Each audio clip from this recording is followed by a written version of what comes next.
better? All right. So this talk is about partial order reduction and theoretical analysis of partial order reduction techniques that have been proposed in planning on the one hand and in computer-aided verification on the other hand.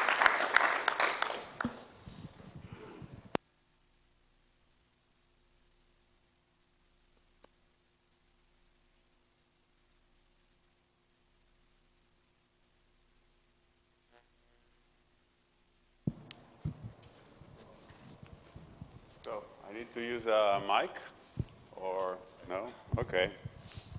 I've always wanted to use one. So this talk is quite related to Martin and Malta's talk. Actually, it would be interesting to explore some of the relationships later. It's about pruning methods, but specifically for optimal delete-free planning. We're going to use very strongly the properties of delete-free problems. It's joint work with Avitan Geffen, my PhD student, or rather it's mostly his work. So why pruning? Well, I guess it's obvious, but let me just read the slide.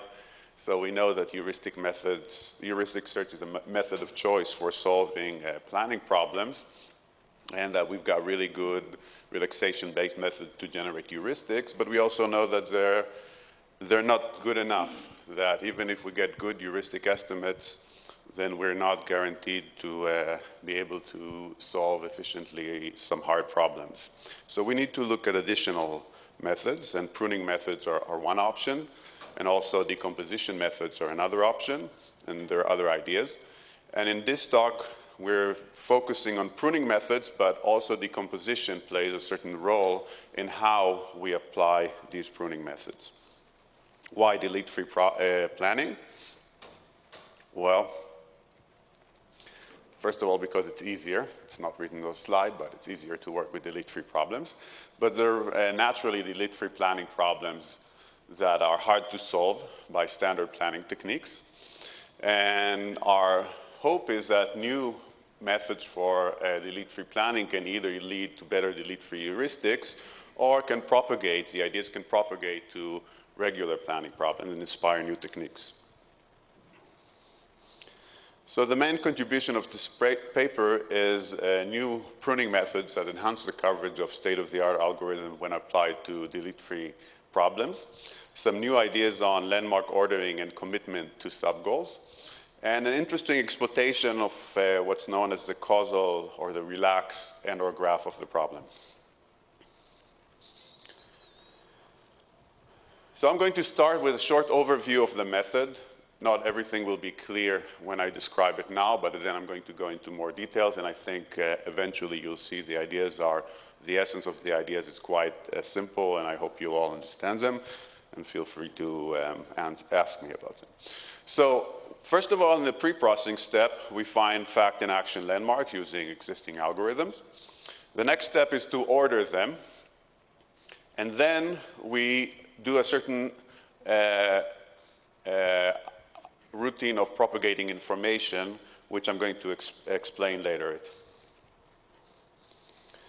Once we're in a particular state in a search space, then we apply any applicable action landmark immediately, and if none exists, we build the relaxed causal graph, which I'm going to describe soon, for the current state and the goal. We find the closest landmark to the current state that is not yet achieved, and we compute an applicable disjunctive action landmark. That is, a disjunctive action landmark, all of whose actions are currently applicable.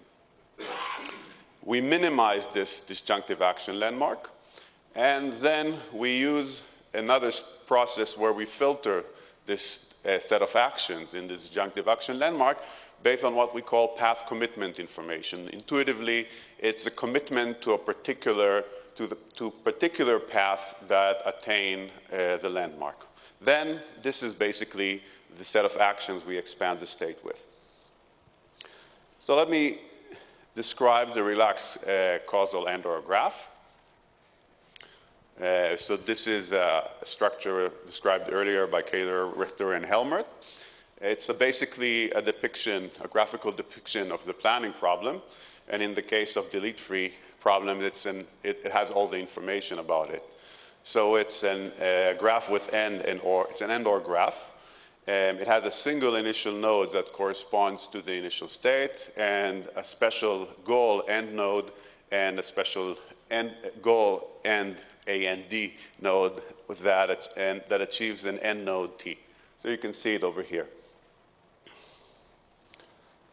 The end nodes in the graph correspond to the action. There are the squares in gray. The OR nodes correspond to the variables. There are the circles in white.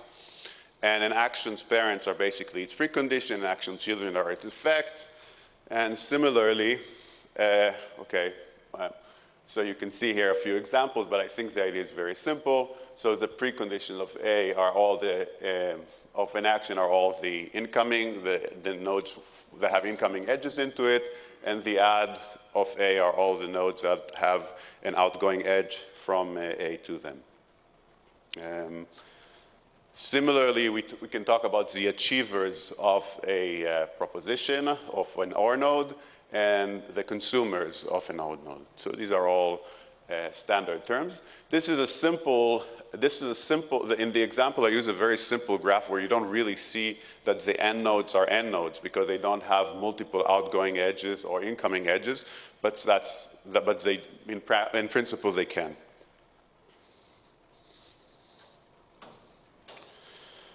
So we can also have a notion of a relaxed plan, or map the notion of a relaxed plan into this graph. It's basically a subgraph of the relaxed causal graph that justifies the goal set. So what does it mean? It includes the start and the end node. And if it includes it's the start and the last node. And if it includes an end node, then it includes all its preconditions, all its add nodes. And if it includes an OR node, then it includes at least one achiever. So you can see an example here of a justification subgraph which corresponds to a relaxed plan, or if we are working in delete-free planning, this is a plan for the goal.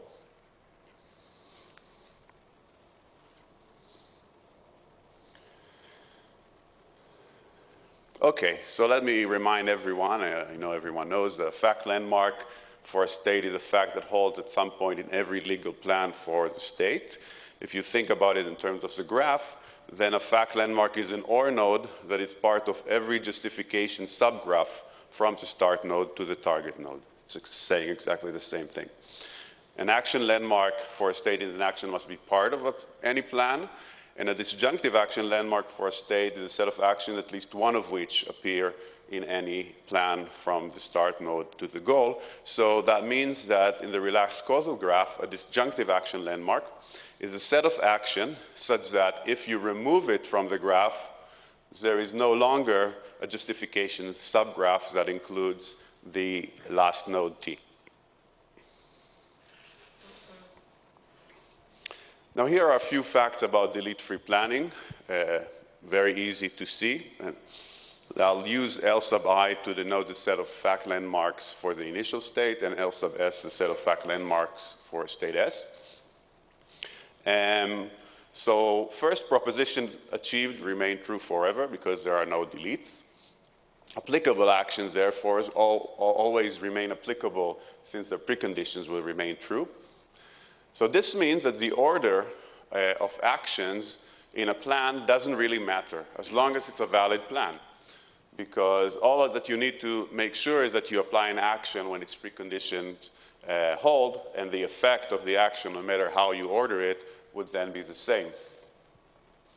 It also means that we can immediately apply any applicable action landmark, because we said that the order doesn't matter as long as things are applicable. So if you have an action landmark, you can immediately apply it. And for any state S that you reach from the initial state, its set of landmarks is a subset of the set of landmarks of the initial state.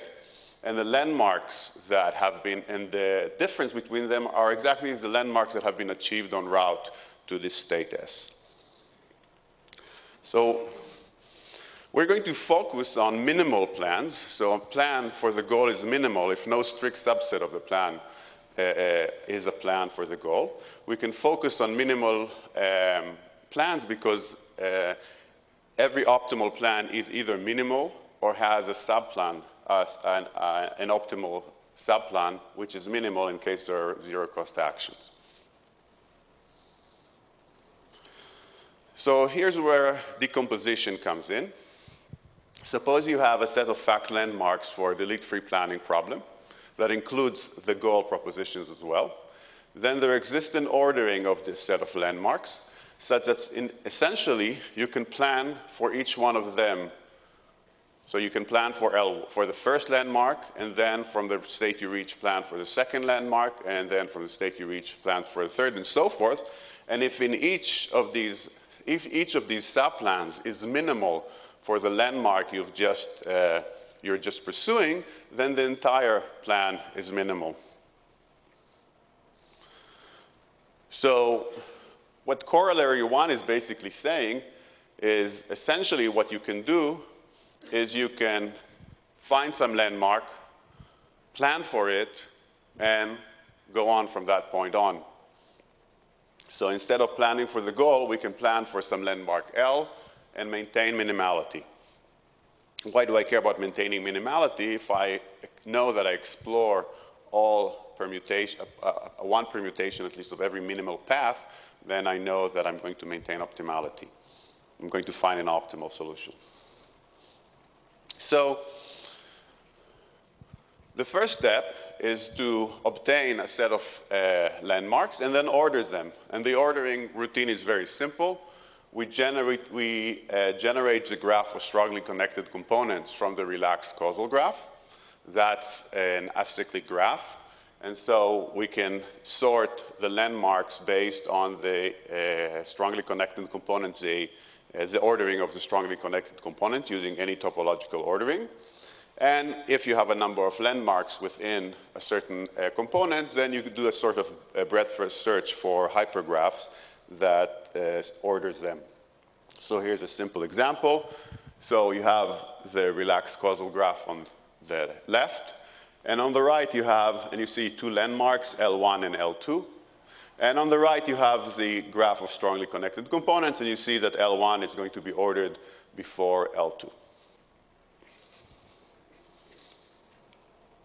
OK, so now we've sorted the landmarks, and now we're going to try to use this in order to find a disjunctive action landmark and that of applicable actions, and that's going to be used for the pruning. So we can focus on action with an applicable disjunctive action landmark for pruning all other actions. And by focusing, and this is important, very important in practice, by focusing on the closest landmark rather than on the goal or some arbitrary landmark when trying to generate this disjunctive action landmark, we're going to get smaller disjunctive action landmarks. Because as you'll see, what we're going to do, we're going to backward chain from the landmark to the initial state. As if we backward chain from something that's very close to the initial state, we're going to catch along the way fewer actions. So if you look at L1, you can see, it's pretty intuitive, that A1 and A2 is an applicable disjunctive action landmark for L1. And therefore, if you are aware of this fact, then you can prune the action A3 at this state S. So the algorithm works as follows. It takes the relaxed causal graph for the current state and the fact landmark that we've chosen. Basically, the one is first in our ordering. And we move backward from this landmark, collecting action in a backward chaining manner. The set of actions which is being built represents a subgraph of this relaxed causal graph that contains all the minimal justification subgraphs that contain or reach the landmark L. And therefore, the applicable action in the subgraph composes a disjunctive action landmark. So this is basically, these 2 points are basically the justification for the routine, but the routine itself is simple. Just go backward from this disjunctive action landmark. And as I said, focusing on the closest landmark versus a goal or an arbitrary landmark considerably reduces the size of the disjunctive action landmark you obtain. So I'm not going to go over pseudocode. You have that in the paper. Now, the applicable action, disjunctive action landmark we obtain may not be minimal. And then we go through a pretty simple routine of trying to remove actions from it iteratively by basically going over the set of actions, removing one action, and seeing if we still have a disjunctive action landmark. We can do this by checking the graph, whether we still have a justification graph or we don't have a justification graph without this action. Sometimes this can be an expensive process, and in the domains where we do not as well, that's usually the reason. Okay, so that's basically the first component of our pruning, the idea of finding a nearby landmark and going backwards in order to design a disjunctive action landmark. The second part is what we call a disjoint path commitment. So here's the intuition. During A-star search, if there are only two disjoint paths that reach some landmark, then each optimal plan is going to contain actions only from one of these paths. So, but during the search, after you execute one action, and this is related a little bit to the example that Martin gave, after you execute one action, then actions from the actions that were applicable before from the other path will remain applicable. So in principle, you can branch on them. But there's no need to consider them because you're not going to have a minimal plan that contains action from this branch and from the other branch as well. You only are going to have minimal plans that go along one of the branches alone. So if we are able to recognize the fact that a certain action cannot be part of a minimal path with the actions we are now using, then we can do farther pruning. So in this example here, you see a graph, the relaxed causal graph for the state S and the landmark L. And on the right-hand side, you see the same subgraph after executing the action A2. Now, intuitively, you see that there are really three paths here that are leading to this landmark. But after you executed A2, then really what you want to look is at A6, because there's not going to be a minimal plan that contains A2 and A1, or A2 and A3. These are redundant. But if in state S, both A1 and A3 are applicable. So you need to somehow recognize the fact that A1 and A3 do not belong in a minimal plan that includes the action you've just executed, A2. Right, so this is basically what's said here below. So simplifying this theorem a little bit, so suppose that A last is the last action that you've taken to reach the current state S while pursuing some landmark L. We can safely prune actions that are not included in any minimal plan that contains this last action and lead to the fact landmark. There's some, of course, refinements, but this is the basic idea. Now, of course, doing this explicitly is not going to work because the number of minimal plans can be exponential. So what we're going to do is we're going to try to approximate this. So we somehow need to recognize to which minimal plans does each action belong. And the way we're going to do this is we're going to look at the actions that achieve the landmark. We're going to use the actions that achieve the landmark as markers for different minimal plans. And I think it will be clear if you look at the example. In this example, you see here, you have three actions that achieve the landmark, A5, A6, and A7. You wouldn't want any two of them in any of your minimal plans. They will not appear in a minimal plan. So what we're going to do is we're going to basically use them as labels for minimal plans. Intuitively, the minimal plan that contains A5, the minimal plan that contains A6, and the minimal plan that contains A7. It's going to be an approximation, but a sound one. So we're going to propagate backwards from these actions and label action that we reach by propagating backwards by these other actions we see on the way back by these actions. So we use here mu prime as the label, and you see that if you propagate backwards, the set of tags you get for A1 is going to be A5 and A6 because there's a path back from A5 to A1 and from A6 to A1. For A2, you only have A6, and for A3, you only have A7. And what we're going to do is, suppose we applied an action A last, and we're considering applying an action A. If the set of tags associated with A is disjoint from the set of tags associated with A last, then we're going to prune this action. Why? Because this means that they cannot be on the same minimal plan.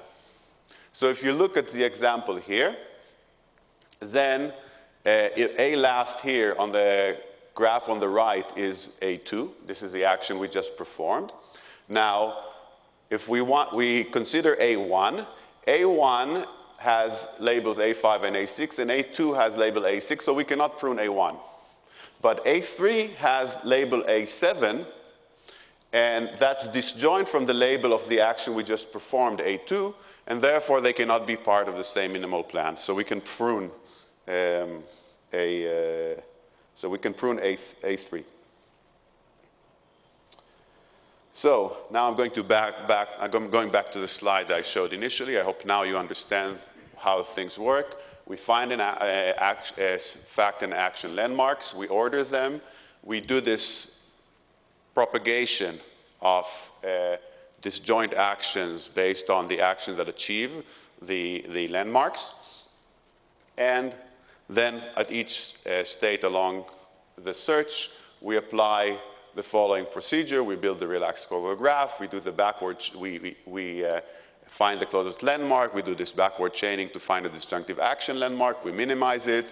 We minimize it further using the disjoint path information, and that gives us the final set of actions that we're going to apply in this state.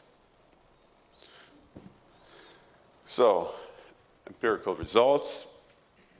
So we've tested this with different time limits. So for 5 minutes, you can see here basically that pruning and blind is better than no pruning. So we compare here pruning with, without any heuristic information and pruning and no pruning with different heuristics. So you can see that pruning and blind is better than no pruning and merge and shrink, for instance, for almost every domain except free cell. You see that pruning and merge and shrink is better than both, except again for free cell. Pruning with LM-cut is better than no pruning with LM-cut, except for free cell, and in Grieper they perform similarly. And pruning in LM-cut generally performs better than any of the other methods. This is for 30 minutes. What you see here are scores based on the scoring method of Roger and Helmert. Higher values are better and 100 is highest. In general, you see that pruning in LM-cut solves more problems and gets higher scores, but this is not always the case. Certain cases you get better scores without pruning. And the reason is this basically this routine where in some cases the routine that generates the initial disjunctive action landmarks generate a pretty large disjunctive action landmark. And this routine where we try to repeatedly minimize it by taking out action doesn't do anything but takes a lot of time. So, following up on what I just said, one of the things we like to look at is if we can do the minimization step more efficiently or recognize cases where we shouldn't try to do it at all. We analyze the causal graph only once initially when we do the landmark generation and landmark ordering. If we were to do it at each state space or occasionally, we might get more up-to-date information during the search. And of course, what's most interesting is to try to extend these ideas to general planning. So some of ideas like finding good disjunctive action landmarks can probably be used in regular planning. For instance, there's this pruning method called SAC. And the idea of disjoint path, I think, may be generalizable to regular planning. That's it. Thank you.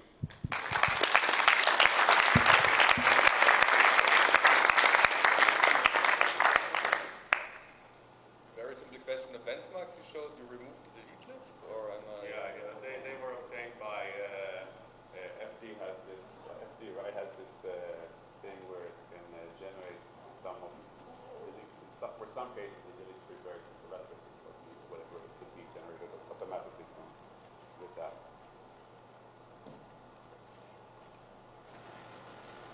So I think that the disjoint path commitment that you talked about somehow seems to be related to the multi-agent A-star pruning that you talked about yesterday. Can you comment on that?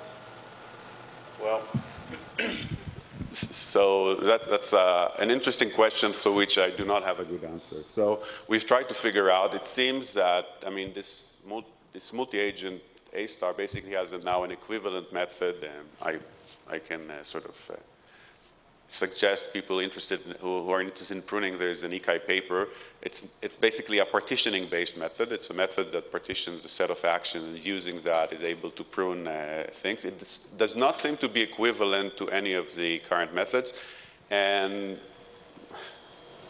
I mean, everything, you know, when you look at all of these methods, the intuitions to many of these things seem very, very close.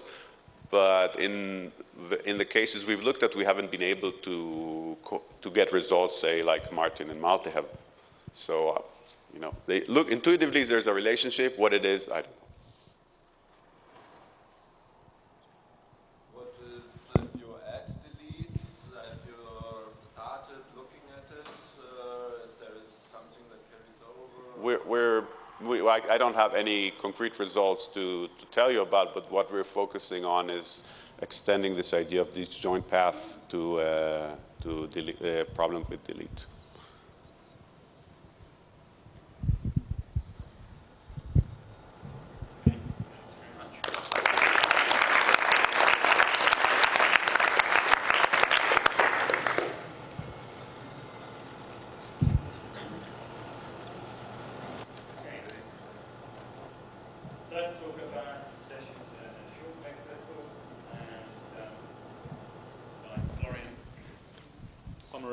Yes. And some other guy. Florian is going to speak. Yeah, thank you. So that other guy is Malte again. Yeah, I'm going to also talk about delete-free problems. In particular, I'm talking about incrementally computing the LMCAT heuristic. So first of all, I'd like to start with explaining what this means. I'm going to talk about delete-free planning a little bit again, and then talking about the actual incremental computation. So the tasks I'm going to talk about today are binary cost delete-free strips tasks, which have a set of variables, an initial and a goal state, and a set of operators where each operator has a set of preconditions and a set of add effects, but no delete effects. And in particular, I'm talking about binary cost tasks where the cost of such operators is restricted to be either 0 or 1. And to do optimal planning in these tasks means to find the shortest operator sequence such that this operator sequence is applicable and the goal is satisfied after applying all of the operators. And as Ronan just said, this is easier than general planning. It's NP equivalent instead of p-space equivalent. But it's still interesting because there are interesting delete-free domains, and the cheapest solution in a delete-free task can be used, for example, as the delete relaxation heuristic H+ for general tasks. So, and actually there are many other heuristics that are based on this delete relaxation heuristics. So the concrete values that can be computed with a planning algorithm for delete-free tasks are interesting because they can be used to evaluate such other heuristics. So I want to briefly go over what the LMCAT heuristic is, just as a reminder. So the LMCAT heuristic is based on disjunctive action landmarks that are sets of operators such that each plan uses at least one of the operators from each landmark. And since we have to use at least the cheapest of these operators, the cost of a landmark is defined as the cost of the cheapest operator in a landmark. So LMCAT calculates this by doing a loop. First of all, it starts by calculating the Hmax value. And this is based on the assumption that to achieve a goal or to execute an operator, only the cheapest subgoal or the cheapest precondition of the operator has to be used. And if this value is infinite, that means that the task is unsolvable and the LMCAT computation stops right away. On the other hand, if it is 0, that means that no more landmarks can be discovered and the loop also terminates.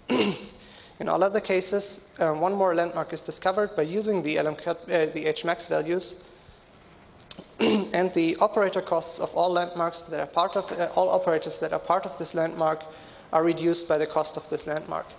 So this last step is done to ensure that the sum of all landmark costs that are discovered this way is actually an admissible heuristic. And this is then repeated until the Hmax value reaches 0, at which point the sum of all the landmarks is the heuristic value.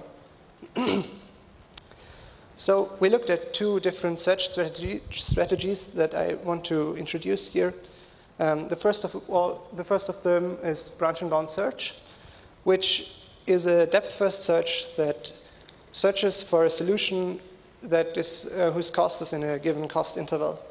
And whenever a new solution is discovered, the upper bound of this interval is decreased, so that when we continue the search, only solutions with a smaller cost are discovered.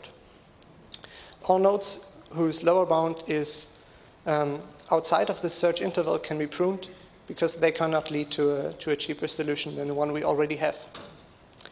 So the other search we looked at is iterative deepening A star, or IDA star search. And this is done by looking for a solution with an increasing cost. So we first look for a very cheap solution. If we do not find one, we look for the next more expensive solution, and so on until we find a solution. And each of these iterations can be actually done with the branch and bound search I just described by just setting the search interval to the interval that only contains one value that we are looking for right now. And both of these searches are complete and optimal if they're used with a finite search space and an admissible heuristic, and I'm going to talk about both of these right now. First of all, the search space. The search space is based on two properties of delete-free tasks that Ronan just introduced. One of them is that an applicable operator cannot be inapplicable by applying another operator. The second one is that no operator has to occur twice in an optimal delete-free task, because the second time it will not add any more interesting facts. This means that the order can mostly be ignored, and instead of searching for operator sequences, we can search for subsets of the operators that can be brought in an order that is applicable. And we can do this by picking any applicable operator and deciding whether we want to apply this operator right now or never again in this part of the search space. This results in a search tree with a finite branching factor of 2 and a depth that is limited by the number of operators. So we have the finite search space. Let's look at the admissible heuristic. With LMCAT, which is an admissible heuristic, the heuristic information would be calculated for each search node. So this would mean that we would calculate a lot of landmarks, then use them as the heuristic value, and discard them after that. And for the next search node, we would have to repeat the calculation. In the search space that I just described, we know that each node is generated by either applying or removing an operator from the planning problem. So, and in binary cost tasks, we have an additional advantage that each operator can only be contained in at most one landmark. And we call this the containing landmark LO of the operator. This can be can either contain only one operator, or it can contain more operators, or it can be undefined if O is not part of any landmark. So in the case where an operator is applied, the containing landmark of this operator is no longer a valid landmark for the successor node because we have satisfied the fact that we need to use one of the landmarks from this set. However, all other landmarks that do not mention the operator O remain landmarks because we still have to use one of the operators from each of those landmarks. Excuse me. On the other hand, if we remove an operator, this operator is no longer a possible choice to pick in any of the landmarks, and we can remove it from its containing landmark. The landmark where the operator is removed is a landmark in the successor because we still have to use one of the other operators in this landmark. If there are no other operators because we just removed the last one, the task becomes unsolvable. Thank you. Again, all other landmarks that do not mention this operator remain landmarks in the successor with the same argument as above. So.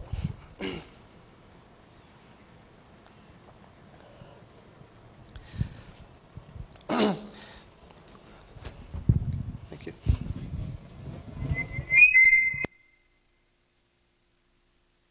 Okay. Is this better? Does it work? Okay. So when we remove a landmark, we can undo the change in the cost function that was introduced when this landmark was first discovered. So when the landmark was discovered, we reduced the cost of all operators that are part of this landmark by the landmark's cost. So now we can return these costs.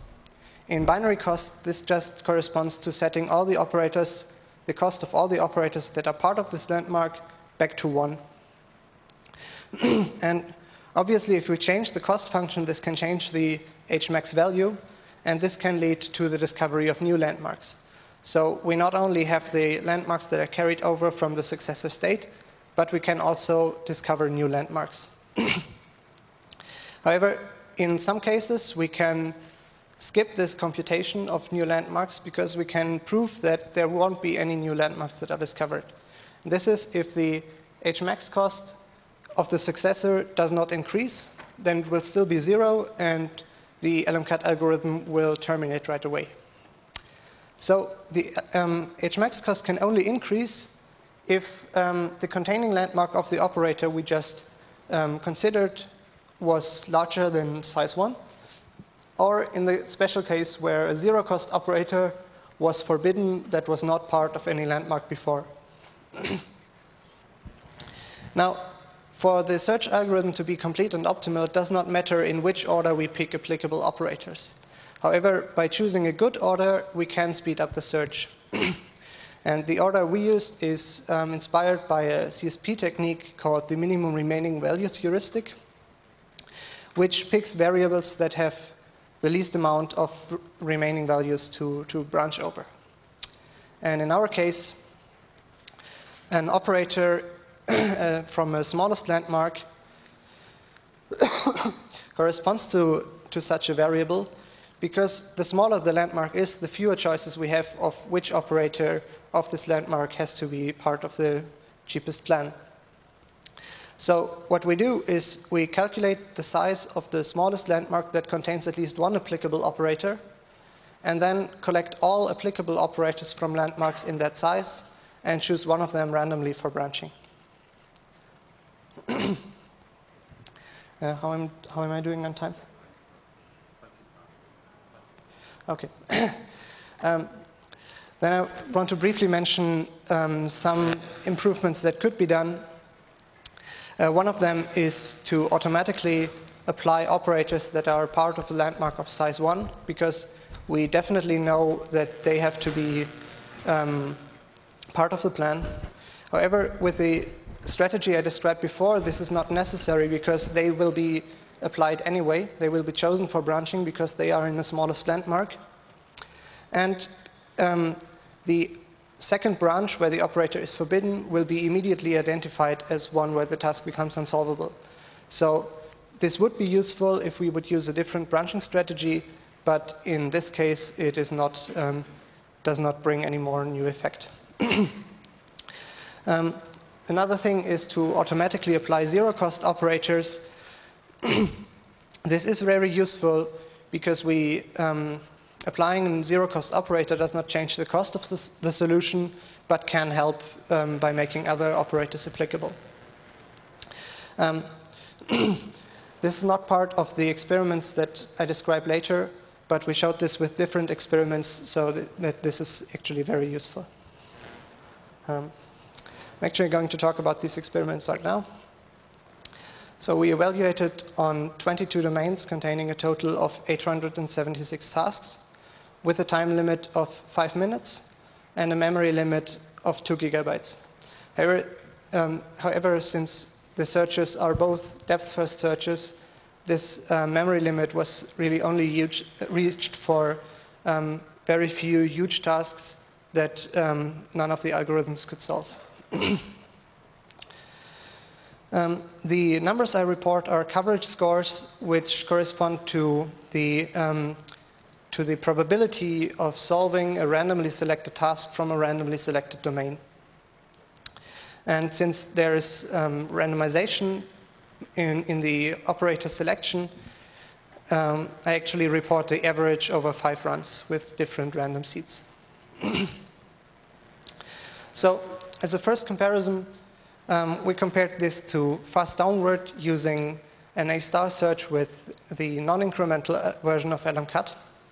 We compared it to the incremental version of LMCut using the branch and bound search and IDA-star search. As you can see, the coverage score increases by about 10 percentage points in both cases.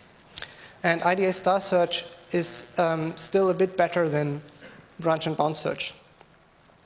But there is still room for improvement for the branch and bound search. In particular, we could use a better upper bound for the branch and bound search to prune more nodes, because the tighter the upper bound is, the more nodes are actually pruned. And this can be done in 2 ways. One of them is to calculate an initial upper bound before starting the search, which can be done by actually using any kind of procedure that returns a relaxed solution. So not the optimal relaxed solution, but just any relaxed solution. And the cost of this is an upper bound to the optimal relaxed solution. We use the local standard tree heuristic, which is a plan optimization procedure that will yield relaxed plans. And this has the additional advantage that no search is necessary if the initial, the LMCut heuristic on the initial state corresponds with the local standard tree heuristic on the initial case, on the initial state. Because in this case, we have an upper bound and a lower bound that actually meet, and we exactly know the perfect plan. Quality until the perfect solution is discovered. But if we try to improve one of the discovered solution and use the cost of the improved solution instead of the cost of the discovered solution as a new bound, then more nodes will be pruned. Both of these improvements only work for branch and bound search and not for IDA-star search, because in IDA-star search the bounds are already so close that only one value of the solution we are just searching for is actually contained in the interval. So, as you can see with the results, with these improvements, the branch and bound search increases to about the quality of IDA-star search, give or take a bit. So these methods are, have about the same quality, and actually they are incomparable concerning the domains. So there are some domains where branch and bound performs better and other domains where IDA-star performs better. So in the future we'd like to optimize this procedure, and there are some ideas of how we could do this. One of them is to just increase the performance of the implementation We have compared this with the implementation of fast downward, just the core LMCut implementation, and there's still some room for improvement there. Apart from that, using a different operator order seems the most promising approach to actually get better results.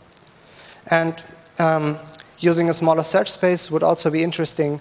That could be done, for example, by using task decomposition to get actually smaller tasks and solve them individually and then combine the results again.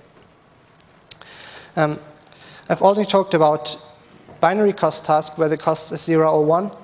And one thing that we have actually done in the meantime, after this paper was accepted, was to generalize the algorithm for arbitrary cost paths, arbitrary costs. In this case, we do not have the property any longer that every operator is only contained in at most one landmark, but with changing a few data structures, this wasn't actually that big a step, and the results are really comparable to what I've presented here. A more interesting step would be to generalize this to general planning, which we are working on right now. The problem here is that the search space is no longer bounded by the number of operators as it is in delete-free planning. So the branch and bound search actually doesn't work here. So we are trying A-star search and IDA star search and other searches. We're still working on that. So in conclusion, we have seen new ways to calculate the H+ heuristic, and we've actually computed a few of the H+ values that can be used to evaluate other heuristics, such as the local standard tree heuristic, for which, as far as we know, there's not yet a qualitative comparison to the actual values of the H+ heuristic. The branch and bound search and IDA star search performed better than the fast downward with A star and the non-incremental version of LMCut, but are incomparable among each other. All things being equal, branch and bound search might be a better choice here because it is an anytime search and it can actually be used to find increasingly better solutions until the perfect solution is discovered. So thank you for your attention.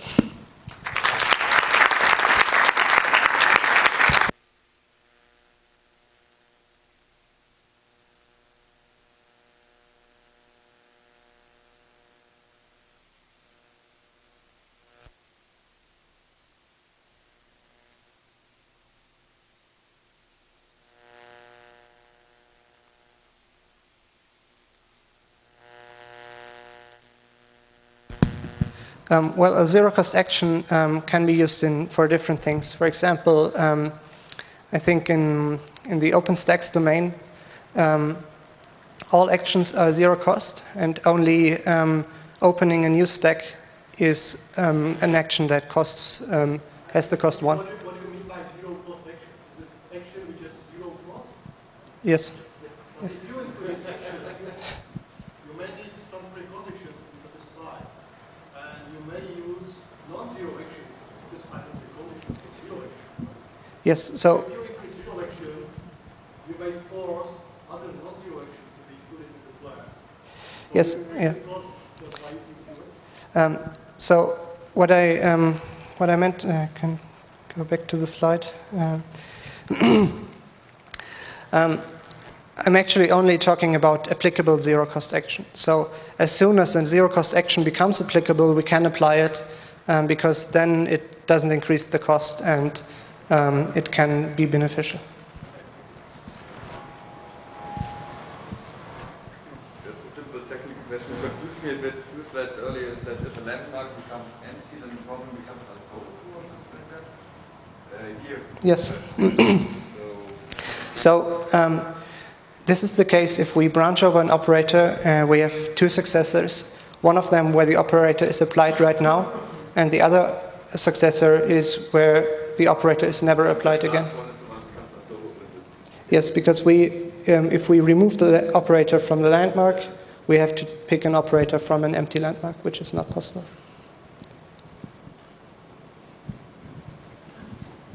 Okay, thanks very much.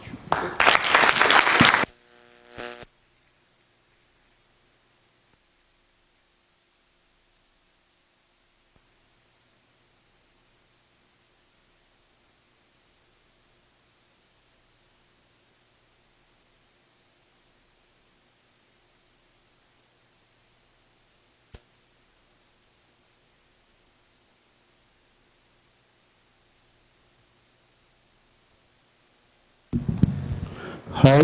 Oi. Oi, oi. Okay.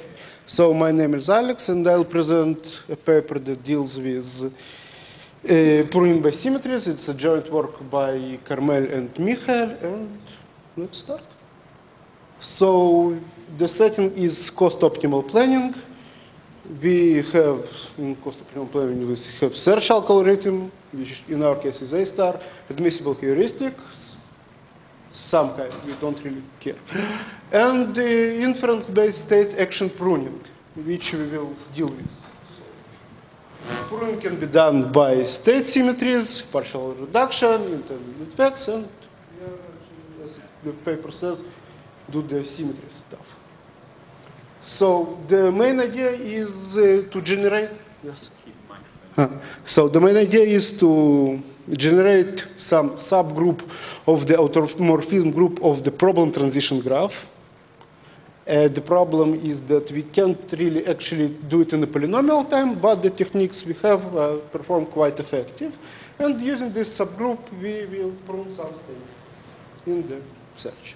So the idea is that new. It was done in model checking and heuristic search and planning and SAT, and we will actually enhance the work by Pochter, Zoll, and Rosenstein. Okay.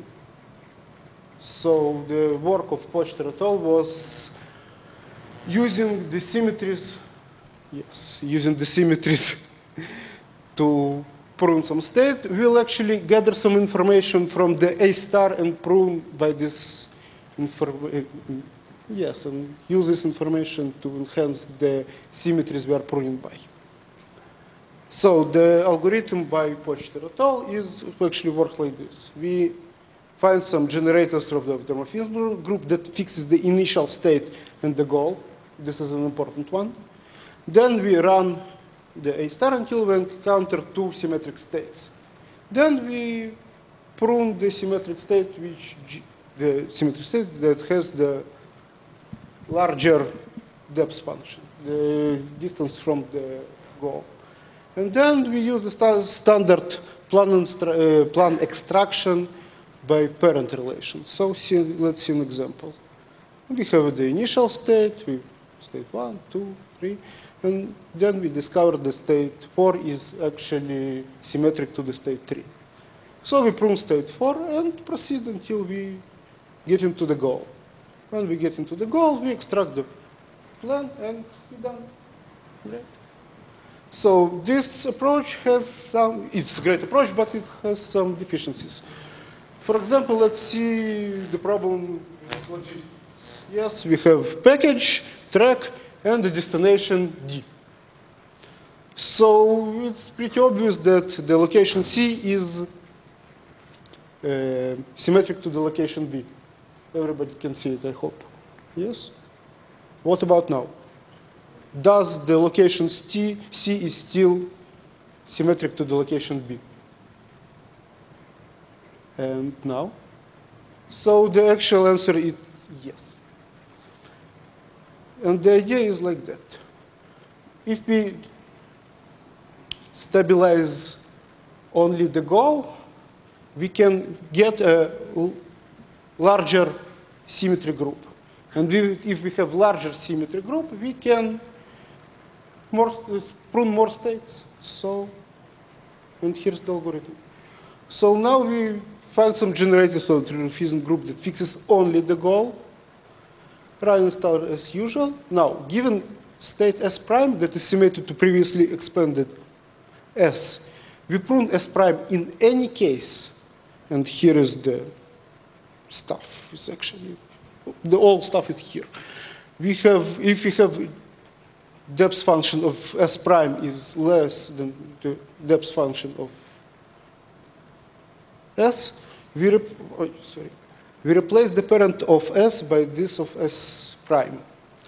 So actually we won't get a plan. We have something like a plan. And then, therefore, we use non-standard plan extraction to extract the actual plan. So let's see. So we have the initial state, 1, 2, 3, 4, 5, and we discover now that phi is symmetric to 4. So, as it was described in the algorithm, we prune 5, and now we assign 2 to be the parent of 4. Moreover, in the search node, the action that achieves 4, yes, is actually now the action that achieves 5. It will be imported in the. So yes, you see there is no action here, then no action here. So we explore more until we encounter that 9 is symmetric to 10. So we're doing the same, and here we go to the goal. So here our plan, which is not actually plan. Now, given this action and this state, we can recreate the automorphism sigma, yes? And given state 10 and state 9, we can recreate the automorphism sigma prime.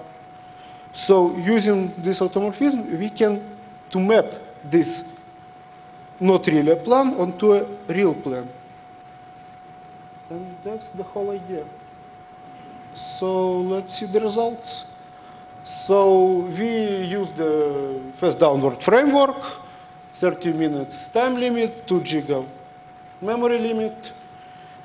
So the no symmetry solved actually, yes, we're using now blind heuristic. So no symmetry solved us 392 problems.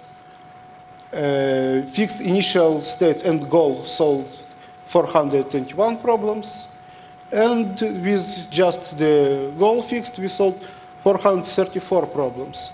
If you can actually see that almost everywhere except M prime, the approach with fixed, only the goal fixed, is actually dominates all other.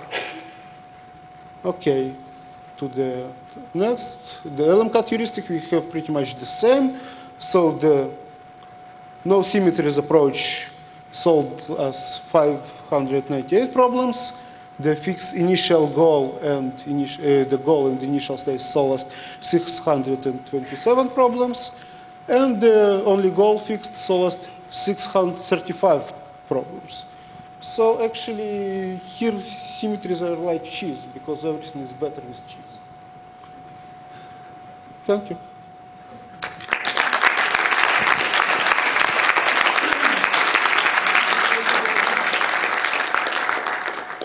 So, any questions? What does that say? The main thing is the symmetry.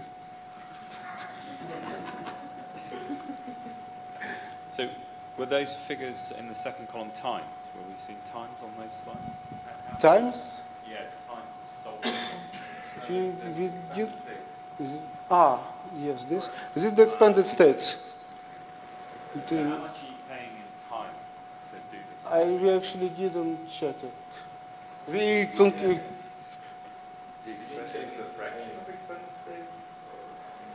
here we take the minimal expanded states for all of them and divide it by the expanded states of the. That we actually checked it for some time limit for 30 minutes. So in terms of time, we have the same time, more or less the same time procedures as push time. Yes. And well, there's no symmetries, you know. You don't need to change the symmetry, but you need to So you don't search for symmetry between states? No. We search for symmetries only in the beginning of the process.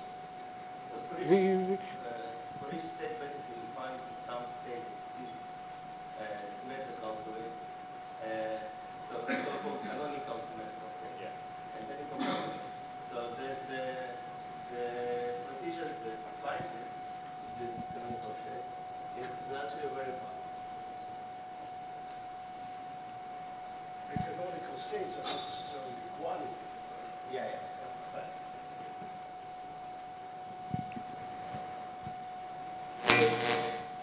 That's it. Thank you. Thank you very much.